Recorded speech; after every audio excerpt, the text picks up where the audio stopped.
on a normal year, I would have had a card. Nothing. I mean, I've got some speed sticks that I have had every intention of going into the garden and using, but I have still not taken the wrapper from off. there, really. I got my cup. I'll lift it up if it's chatting too much.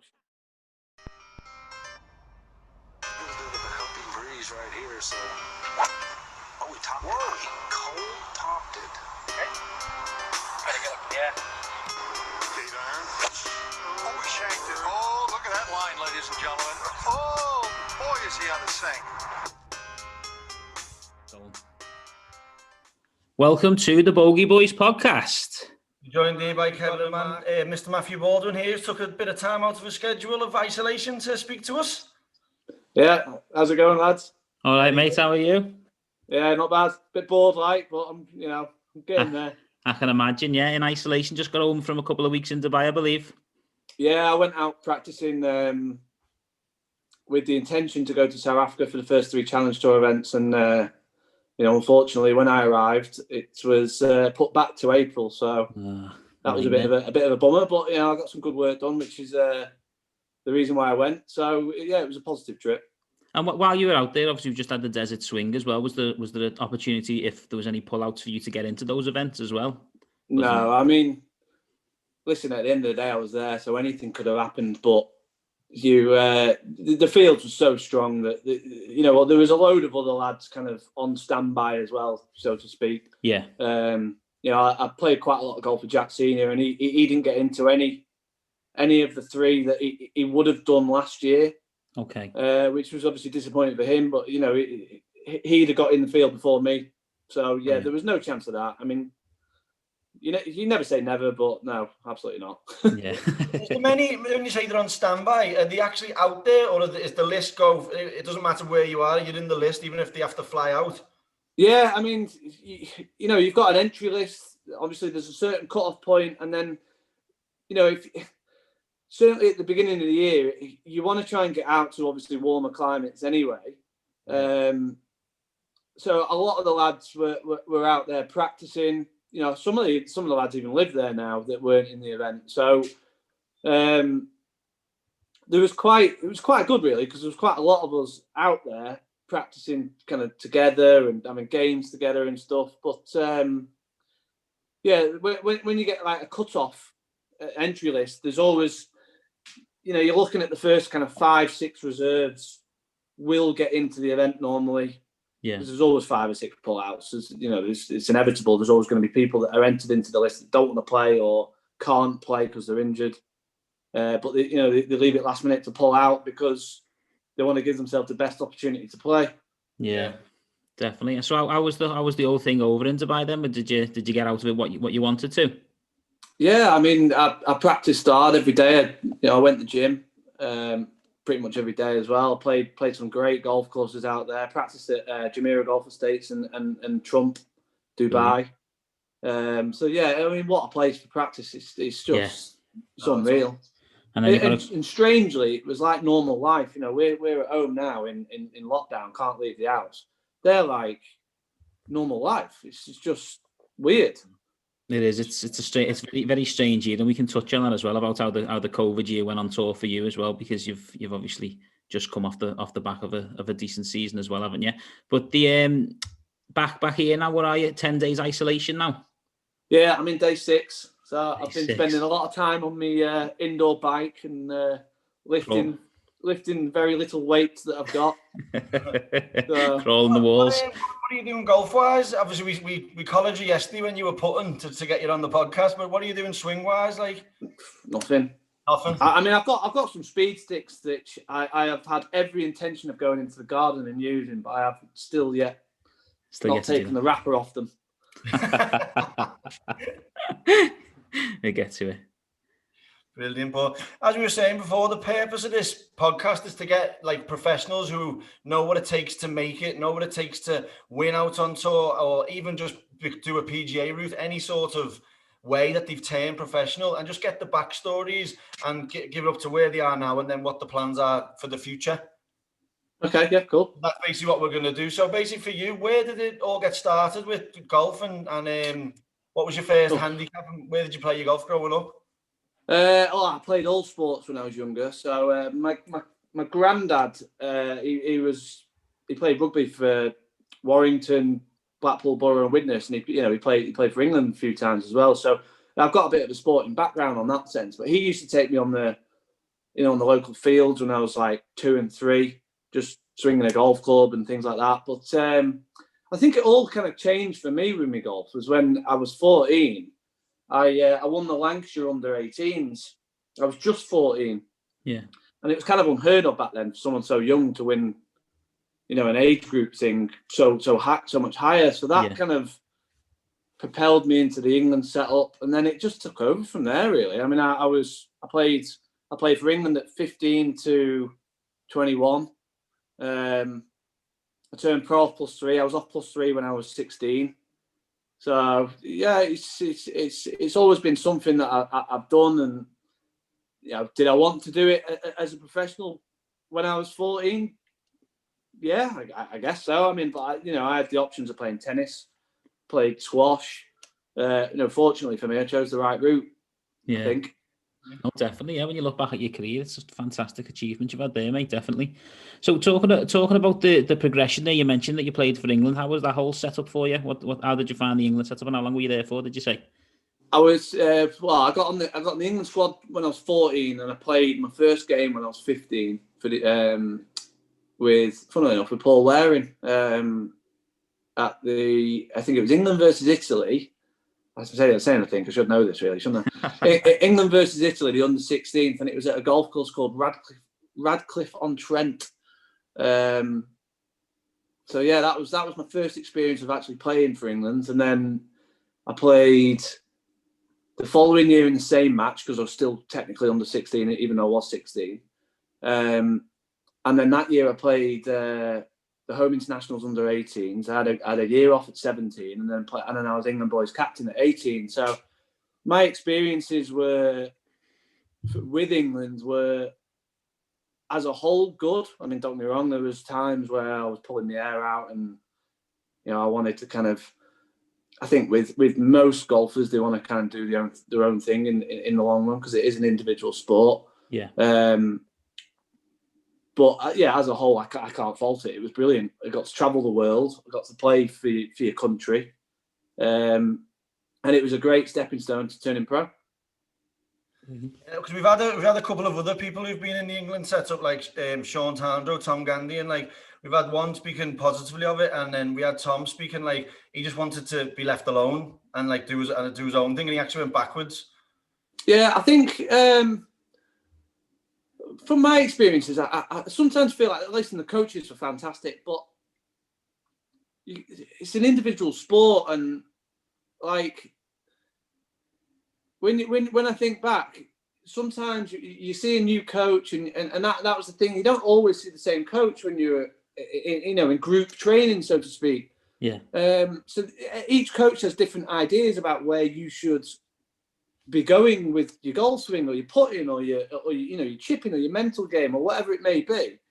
And because obviously they were responsible for a lot of kind of kids and young lads kind of developing, I always felt like sometimes they had to say something, whereas actually they didn't. Yeah. Yeah. Do you know what I mean? And I felt that. I mean, I was on a great setup with the team Faldo. It was a great thing that we were on. I was with Rory, and I was with Ollie Fisher, and I was with Mel Reid, who's gone on to be a successful girl golfer. There was a great bunch of people, but then same sort of thing. You were with a coach who's by right a very, very good coach and very successful coach, but just because he had to have an input into your golf, it's sometimes not what you want to hear or not what you need at the time. Whereas, like I said, it is effectively an individual sport. So you choose who you want to coach you and stick with them until it doesn't work any longer. Do you know what I mean? Yeah, of course, yeah. And that's what we found that as well, of having those conversations with previous lads who've been in the England setup. They've they've gone on to turn professional, and it's sort of then you are officially on your own, and you're going into a brand new pond with a whole new different level of players. Did you find that as well within that transition once you'd finished the England and from turn pro? How difficult did you find the transition? Oh, yeah. Listen, it was exciting, but it was difficult. I mean, I went from, I turned pro at 22. I signed with ISM. I was fortunate to sign with Chubby, who got me, I think, I signed in July, just before the Open. I didn't play the Open, but I just remember signing just before the Open. So, and I think I played 3 Challenge Tour events that year. Maybe 2 or 3 Euro Pros, and then I made the decision that I was going to go and play on the Alps Tour for the following year, which is effectively the French version of the Euro Pro. Yeah. And it was tough. There was no money available, but what it did do was it made you learn to be on the road, because you were literally, me and a lad called Stevie Luton, who's, I think he's on the Corn Ferry Tour at the moment. We travelled around Europe together in a car, effectively. We hired a car each week. We stayed in pretty average digs and did it kind of things on a budget, but it was a great experience. In fact, it was probably the most fun I had since I've been pro. They always say, don't they? School's the best time of your life. Sort of yeah. And that was effectively school, but for golf. Yeah, brilliant. Yeah. And that was what was the reason to go on over to the Alps, just to try something different, because you give it a go on the Euro Pro a couple of times to see if that could get you? Because I believe is it top 5 there, get you the Challenge Tour card, the same as Euro Pro? Yeah, absolutely exactly the same. Do you know what? I think it was more. I don't think there was as much money to play for, but I think it wasn't as top heavy. Yeah. So if you finish, say 5th in the Euro Pro back then, I mean, I'm not sure what it's like now, but if you finish, say 5th in the Euro Pro back then, you weren't picking up much money. If you picked up, 5th money in on the Alps Tour, you could survive almost. You could take away even a couple $100 from the week after your expenses and stuff. So, and I also think as well, back then there was a lot more events, so it was a lot more of a full season. All right. Do you know when you're on the Alps Tour there, and you said you signed with Chubby Chandler, is he helping you fund that then? Is he, or did you have different? Yeah, he was. Yeah. It's a bit. I mean, like with a lot of his guys, he funds them until obviously they can pay him back, and he was great like that. Listen, he was brilliant. It was he didn't have to do that. Everything could have been out of your own pocket, but he took a chance on us, and I'd like to think I kind of paid him back, and definitely, So.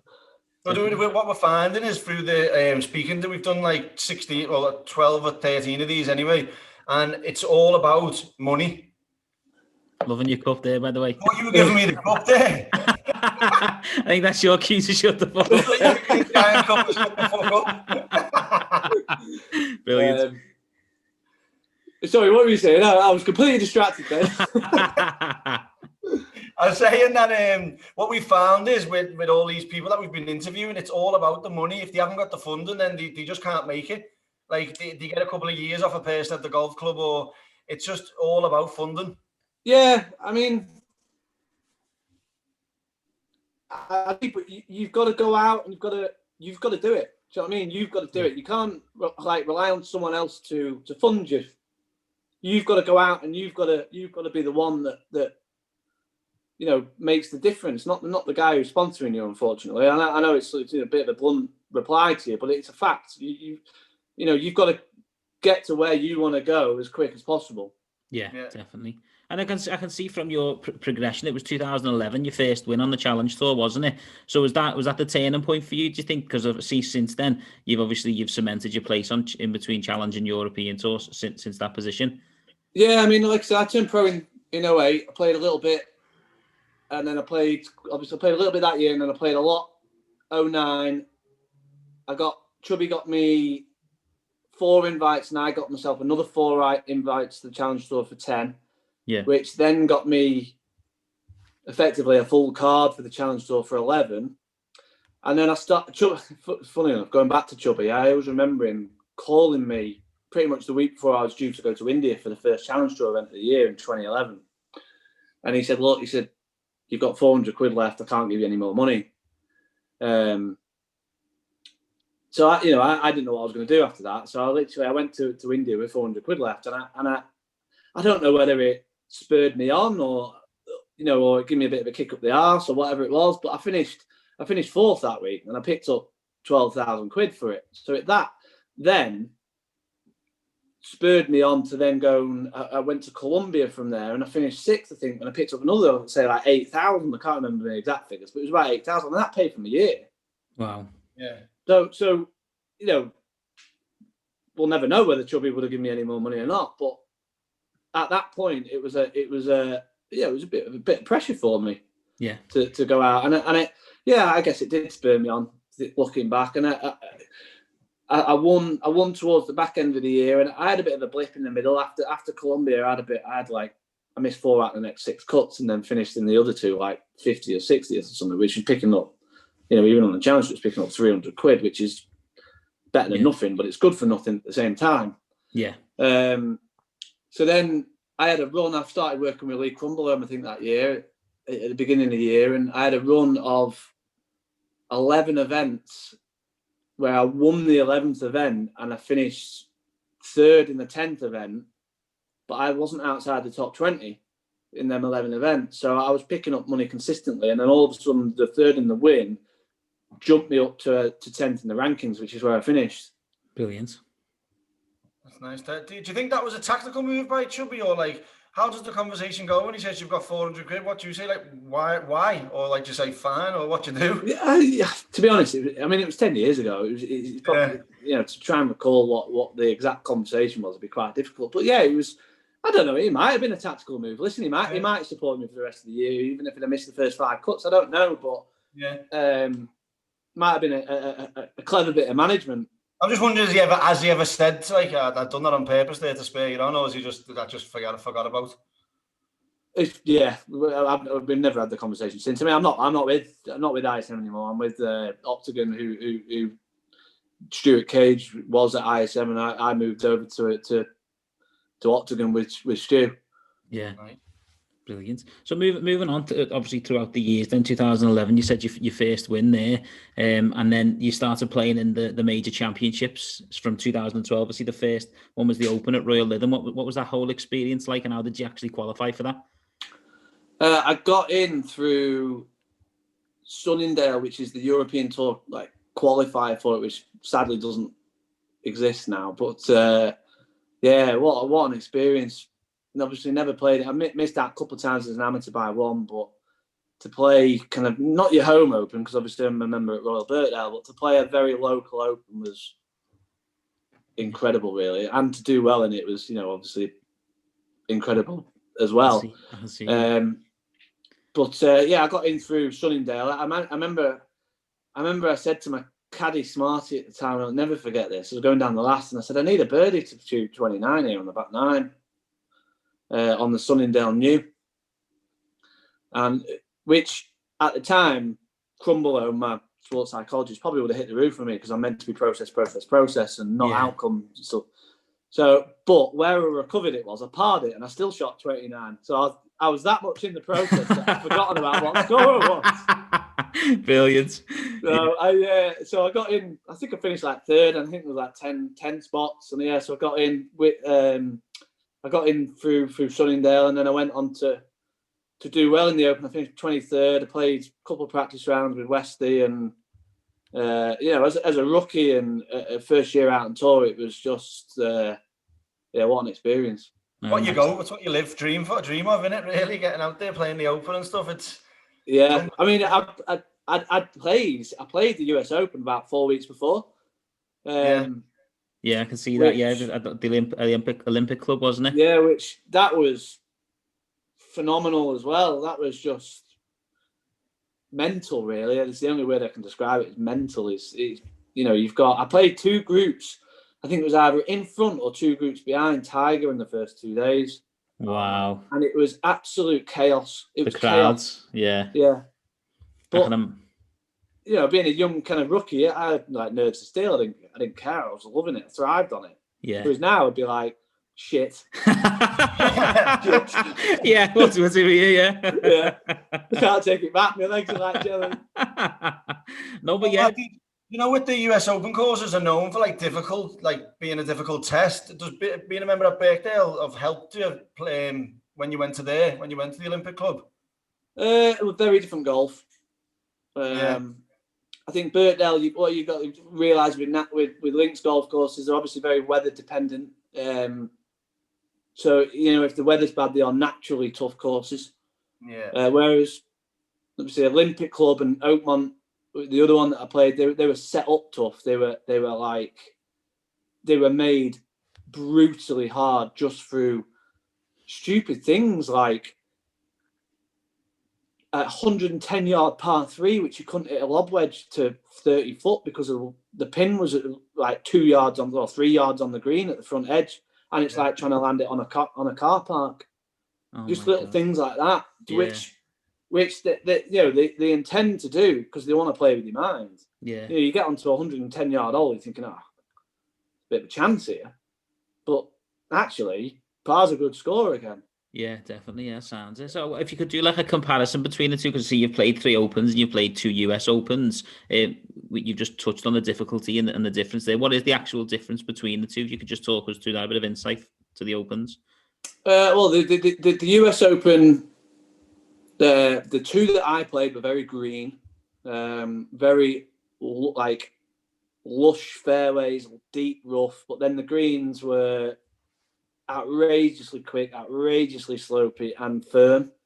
So it's like, you're trying to land your ball in probably 2 or 3 yard kind of areas each time to be able to have a decent putt at a birdie. And, they like I said, they set it up so they play with your mind and you lose your rag and effectively that, you look at the lads that win it generally are the most patient during that week.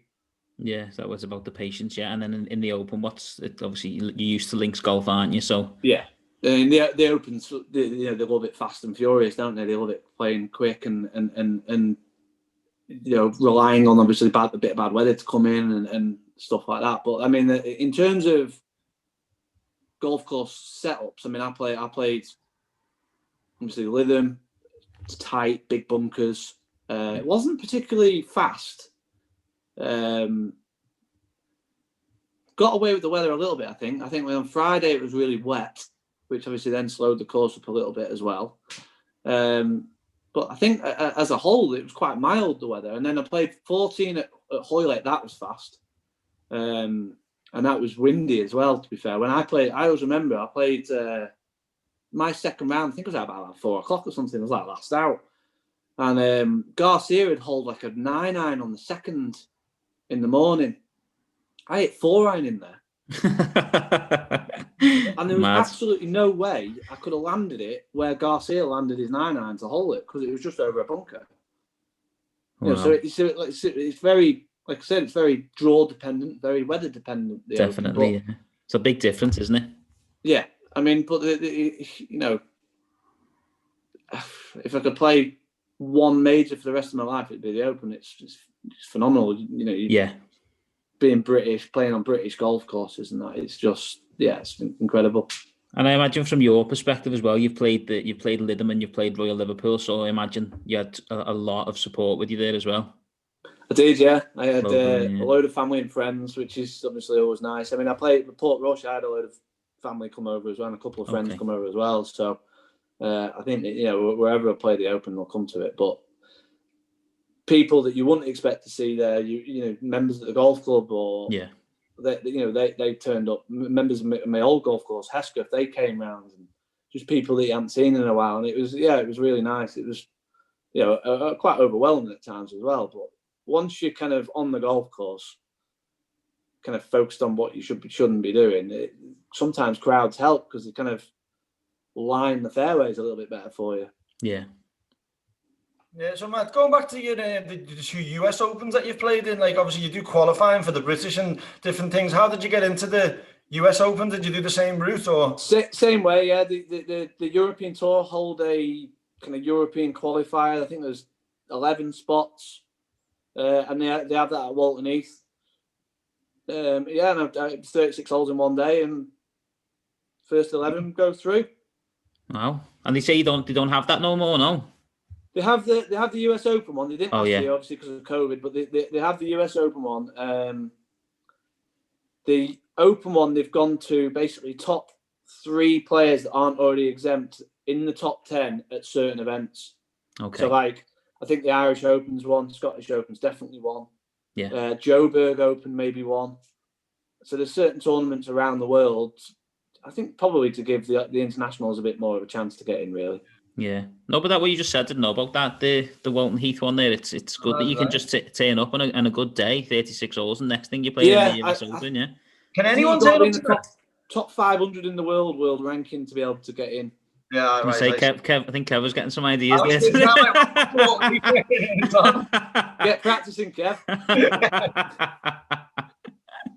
Yeah, but so obviously them 2 finishes in 2012. It was 2012 one of your biggest years, was it? Because you've made the cut in both the majors. And what happened for the rest of that year? It was my rookie year, so everything I was doing again was really exciting. It was really new, and like I said, there was times where it was tough, as there is every year. But everything was like a challenge for me. See how good I could be. See how good I am, sort of thing. Whereas I think it slightly changes over the years, where you moving forward, sort of thing. You shouldn't do, but it effectively does, doesn't it? Yeah, of course, yeah. So before we move on to 13 and 14 there, we see from what we've looked at there, your biggest years, especially financially, and your best finishes. What the idea of these podcasts is to provide some insights to the next generation coming through about what advice and guidance you could potentially give them. Test themselves as much as possible. Yeah. I know it's obviously a bit of a short answer, but it's play with as many good golfers as you can. See if you can beat them on a consistent basis. Have a good team behind you. I know it's a simple answer, but have a coach that you trust. See him as much as you can. Get as much advice off him as you can. Just explore your talent. Really, just see what you can do. Just hit it. I mean, hit it as hard as you can. Find it. Hit it again. Yeah, brilliant. And then hold the putt. That's what we do, but we struggle to find it, don't we, Kev? After we hit the first one. So do I. When he took that extra 2 minutes off looking for the ball, we've never had the worst score since. But that's good advice, though, isn't it? Because as every golfer knows, when you play with a better player, you end up having the round of your life, and it's no coincidence that they raise your standard. Exactly. Yeah. Exactly. You know what I mean? I guess as well when you're a young lad or a young pro and stuff, even if you're just going out for a round of golf and you get the opportunity to play with someone who is effectively miles better than you, it's going to make you nervous. Yeah. So you're gonna see how you react to the situation, aren't you? Yeah. And even if you don't react well to it, you can learn from it. Definitely. Yeah. No, brilliant insight to me. Yeah. So I'd say moving on to 13 and 14, I've just touched on that. The biggest years that you've had by the looks of things building up to it. So was that just you learned from your experiences in 12? So just talk us through 13 and 14 and what your game, where your game was. I think so. I mean, 13 was 30. I always remember 13 being quite a frustrating year, to be honest, because I kind of had it in my head that it was a bit like, second season syndrome in the Premier League, where you got a team that stays up and they stay up for 1 year and then they go down the second year. Yeah. I always remember kind of having that sort of attitude, and I know that's obviously not a great attitude to have, but it was almost like, come on, make the cut. Come on, get enough money to get your card up. And every week I made the cut. I had a pretty consistent year with that, but I never, looking back, I don't think I ever really had any great finishes. No. I think I might have finished 5th in Morocco. 2 top 10s you had, in that year. Yeah, and I mean, I can't remember where they were, to be fair. Yeah. But I always kind of remember having that sort of don't mess this up sort of attitude, rather than actually, where can we go now? Yeah. Do you know what I mean? I always remember working with a guy called Stuart Foams, And he always used to say, look, when you get on the European tour, you've got to work your arse off to stand still. And it's true. Yeah. It's true. I mean, 2013 was a frustrating year on that front because I did effectively work my arse off to stay still. Yeah. So, I think I finished similar to what I finished in 2012, but I didn't have the same kind of experiences that I had in 2012 as I did in 13. It was just a lot more kind of consistent, a lot more steady, and effectively a bit more boring almost. Yeah. It's interesting that you say about second season. It's like, obviously, if a team went and won the Premier League and then the next season they're struggling to make top four, it's sort of like that, isn't it? Brilliant. Yeah, shut the fuck up. I want to shut the fuck up again. Oh, brilliant. Yeah, exactly. Yeah, making the worst title defence in Premier League history, apparently. Yeah, cheers. We won't disagree with that.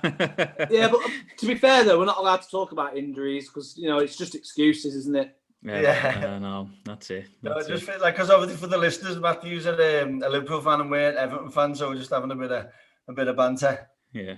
Where are you in the league? Sixth, I think. Fifth. Oh, you're still behind us then. It's good for us, though. Still behind us. We'll take that. We're on the way up, not the way down. That's the good thing. Oh, right, okay. You've been saying that since 1995. And the rest. Brilliant. Yeah. Back onto the golf then. Right. Yeah. So 14 then. Big year for you. Yeah, it was. It was a good year. I started the year off, I think, with a second place in South Africa, which could have won.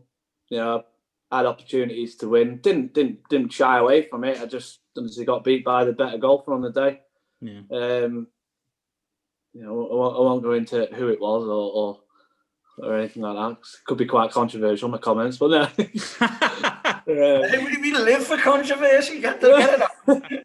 It's a South African golfer that's been done for cheating, so he shouldn't have been in the tournament. That's all I'll say. Oh, God. Oh, was it? We didn't know that. That's lovely. No.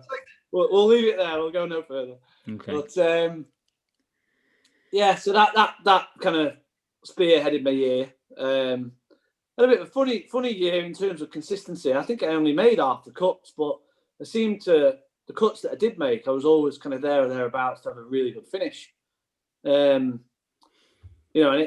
going into the middle of the year, I finished third in the Irish Open, which got me into the Open. I had a great opportunity to win that. I birdied the last to finish third. I bogeyed 17, unfortunately, but I birdied the last to finish third. And then the following week, just kind of, I'm not going to turn around and say through complacency, but just kind of almost expecting to do well, miss the cut. Yeah. So it's a bit like, 2 steps forward, 1 step back. I know it's obviously usually 1 step forward, 2 steps back, but that was a bit of a kick in the bollocks sort of thing. Yeah. Which arguably got me on my game again. And then the week after that, I finished 5th in the French Open, which was a massive tournament back then. I mean, I know it's not quite as big now, but it was a massive tournament back then. And, I had 2 out of 3 really good weeks and then went into the Scottish Open and then the Open and played absolute crap at the Open. I mean, I don't know whether I put a bit too much pressure on myself to do well because I knew I was doing well. Yeah. I just played crap. And then I had a bit of a break after that.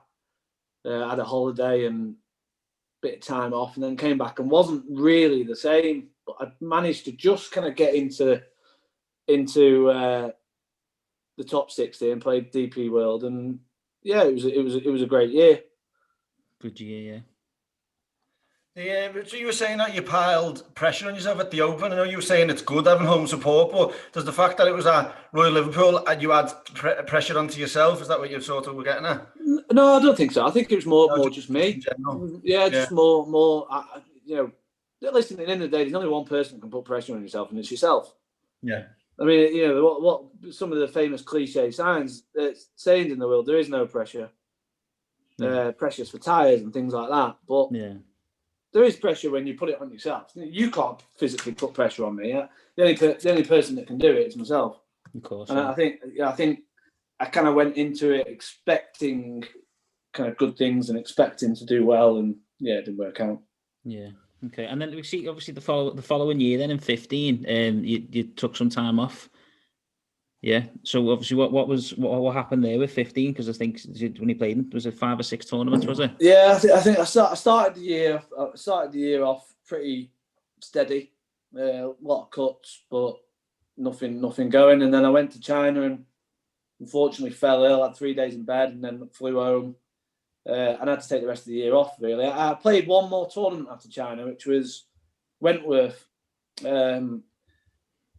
Which I kind of had permission off the tour to do, even though they knew I was going to kind of stop playing. But because I was in the UK, they knew I could get medical advice if I needed it. And it turns out that I ended up in hospital on the Friday night. So, did you? So that wasn't clever. But the rest of the year I'd take time off to get well again and try and come back fit for 16, which. I did do that physically, but mentally probably wasn't prepared for it. Yeah, and was it so for 15 when you took the time off? Was it just no golf at all? Did you take clubs away? Literally no golf. Wow.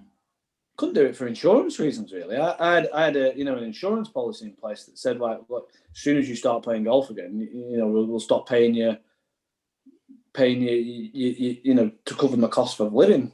Yeah. Wow.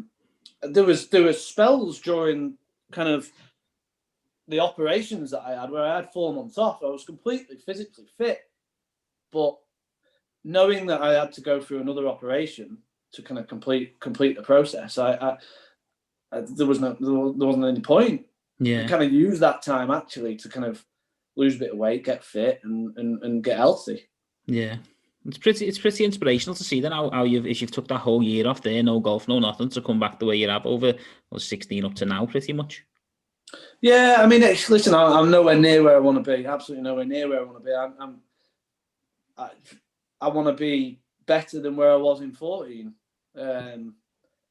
It's taking me a hell of a long time to get back there. I do believe I will.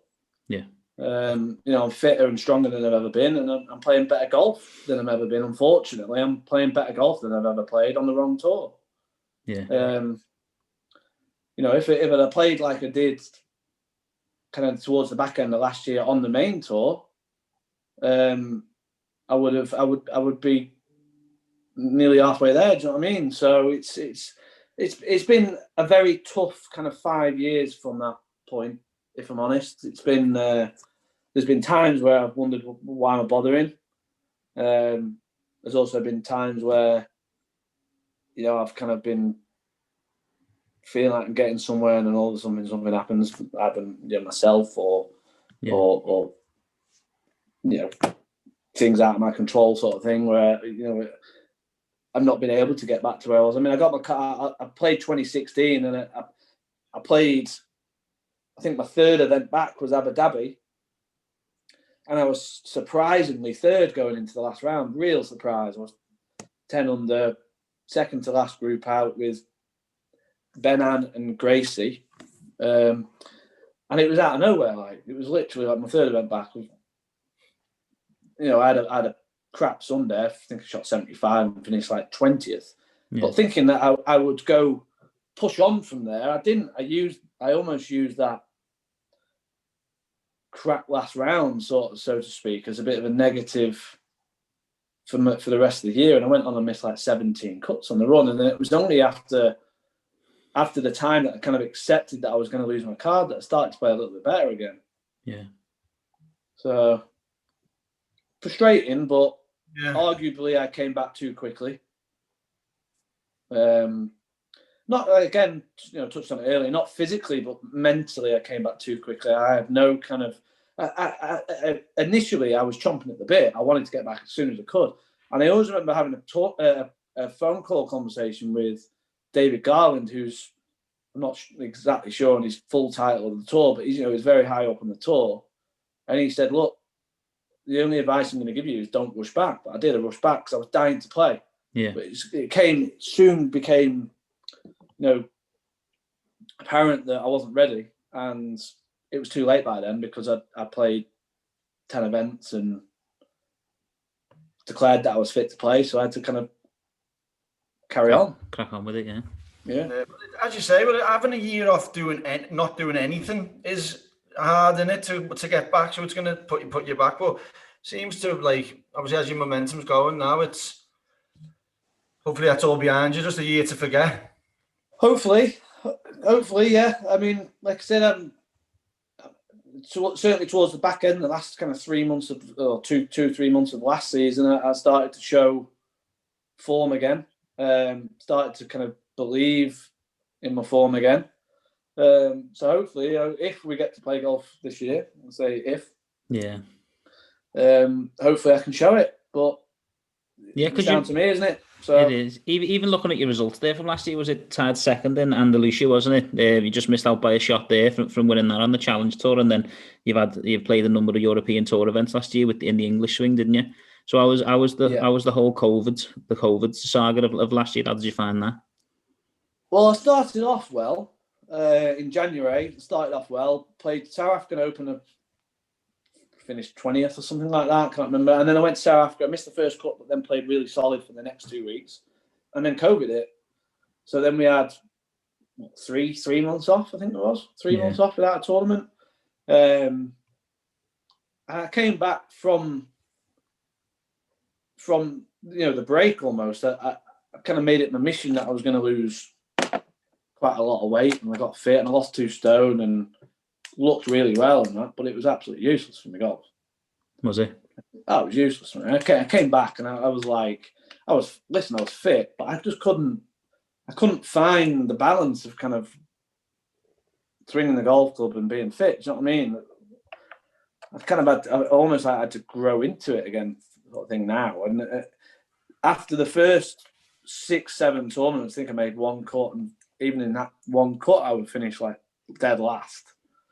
But over that time, I sort of build up a bit of strength, almost a bit match fit, like, so to speak. And then, towards the back end of the year, I was, like I said, a bit more match fit, and I started playing a bit better golf again.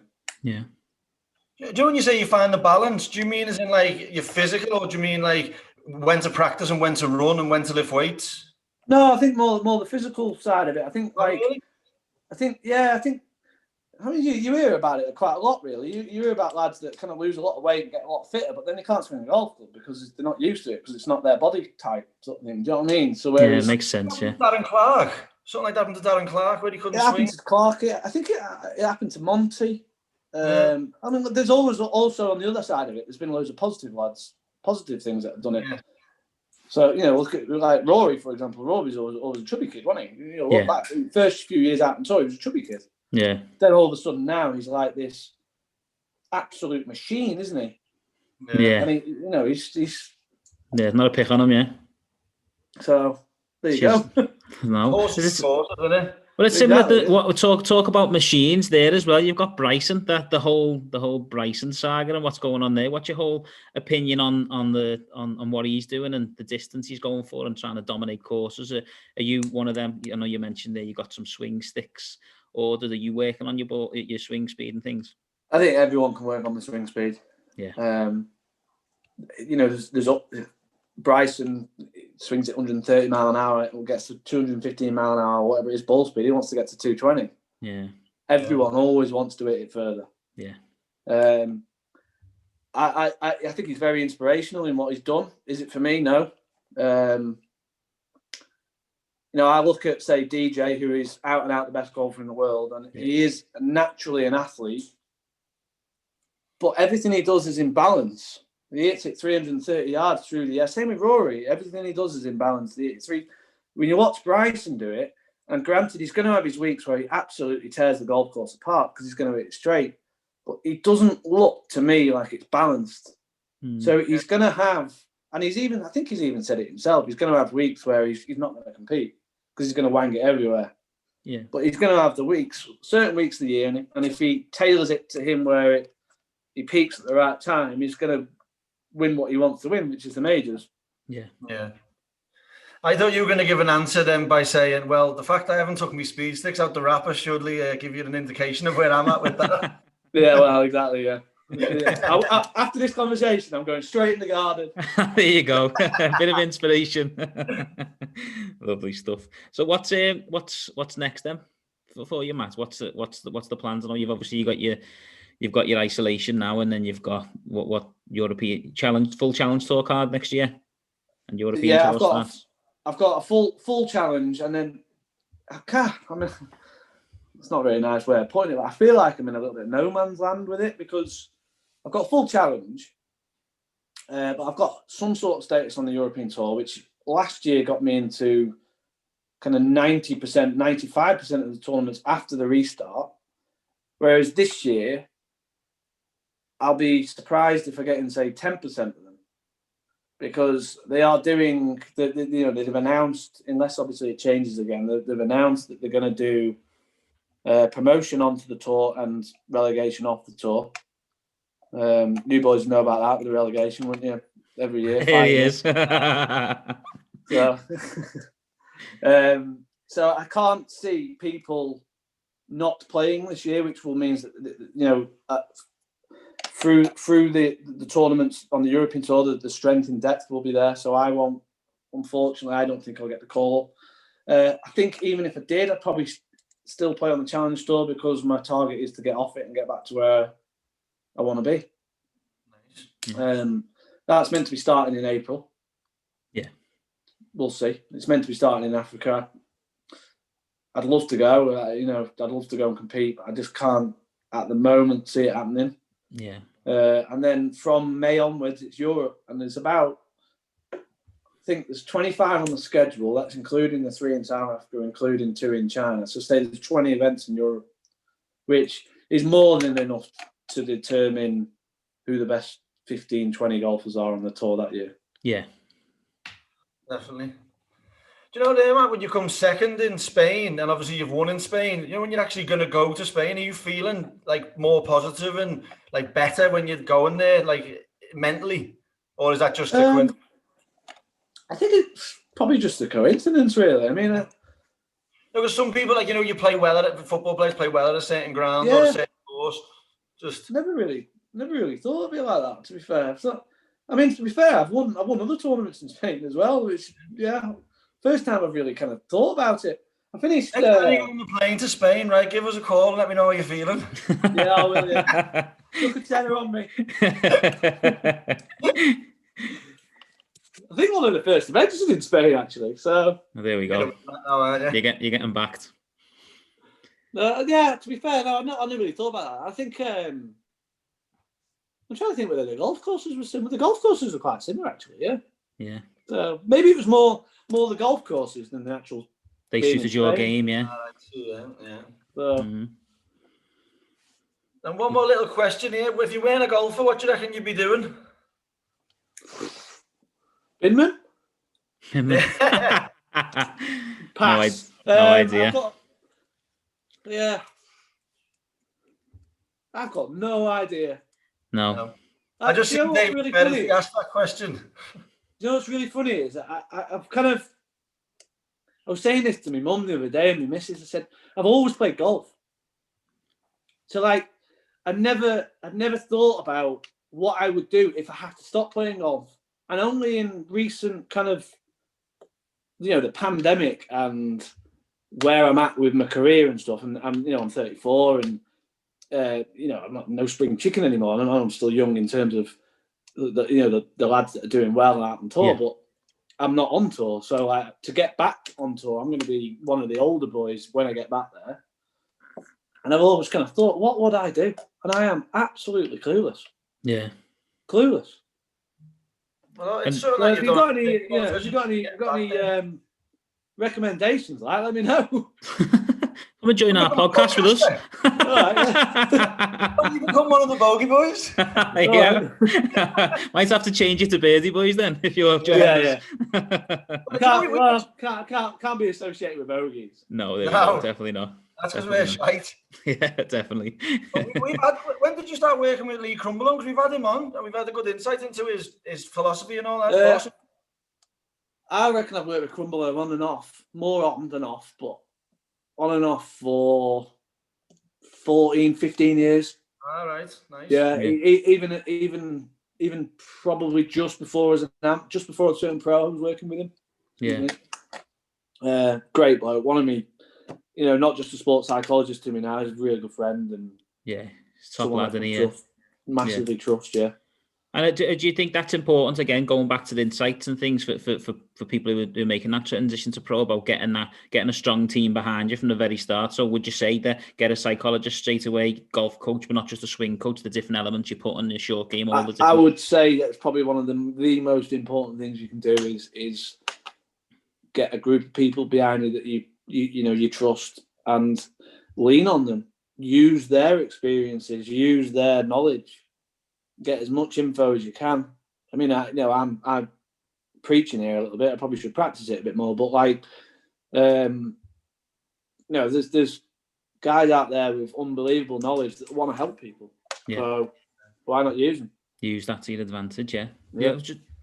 Go on, Kev, you can say something? No. Go on. No, I was just going to say, just before, obviously, just a couple of little fun questions more than anything. So, who's the best player you've ever played with, Matt?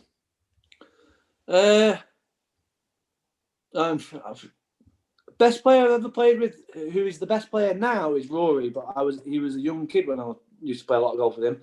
Best player I've played with since I turned pro, it's got to be Westwood. Yeah, Westy. Yeah, Thomas Peters as well. He was something else when I played with him. Was he? Yeah. It's amazing to see what Westwood's still doing now. It is. You mentioned there about being 34, but he's what is he now? 47, I think he is. 47, 48. Yeah. So, like you say, and he's still winning the top events as well, isn't he? Yeah. I played with Westwood in 2012. I played with him 2 or 3 times, and I always remember just practice rounds with him. I played around the Olympic Club, and all day he was 10, 15 past me. I'm not short. I'm not long. I'm about average, maybe a tad longer than average. So he 10, 15 past me, and all of a sudden on 16, he's hit one 40 yards past me, and I'm like, where has that come from? He's like, well, you got to have it in the tank, haven't you? Just saving it. Yeah. But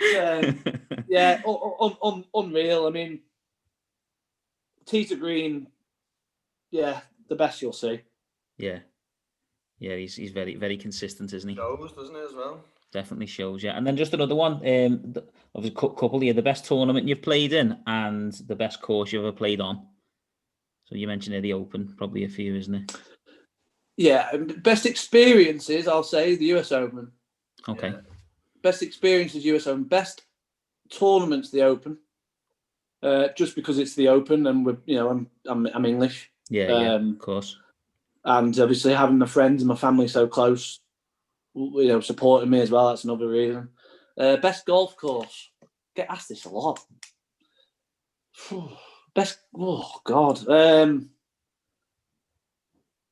PGA National, or whatever it's called in France, is Le National, I think it's called, is phenomenal. Where they had the Ryder Cup, yeah? Yeah, phenomenal. Practiced at a golf course in West Palm Beach called Old Palm, which was unbelievable. Yeah. Literally not a blade of grass out of place. 18-hole golf course, world class, every single hole world class. There was a 19th hole, which was a 110-yard par 3 over water, which was only used if you drew your match after 18. Wow.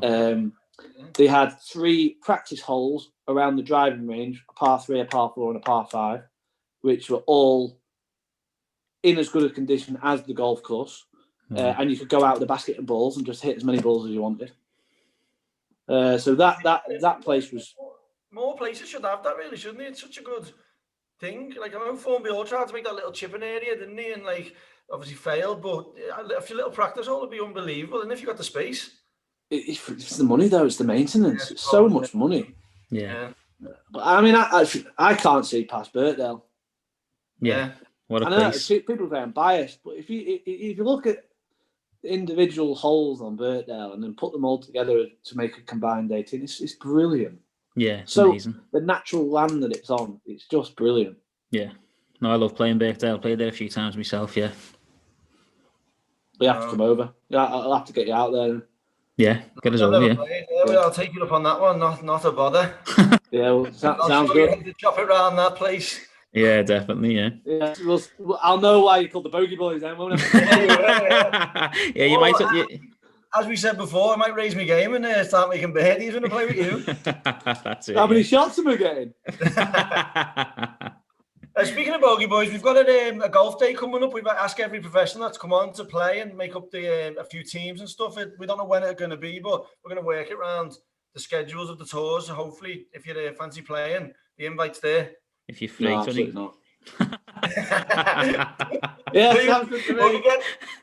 I'll if I'm home, if it works out, then yeah, sounds good to me. Legend, Matt. Yeah. No, and look, appreciate you taking the time to speak to us. You know, the story's amazing. We wish you the best of luck for this year and for future years going forward. And we wish you luck. We don't wish your football team luck. That's one thing. Oh, yeah. I'm not even going to wish you luck now for that. Okay, that's fair. That's fair. Cheers, lads. Well, thanks a lot. See you later. Thanks a lot for cheers, mate. Later. Take care. Bye. Right here, so we topped it. He cold topped it. Okay. Gotta get up. Yeah. 8 iron.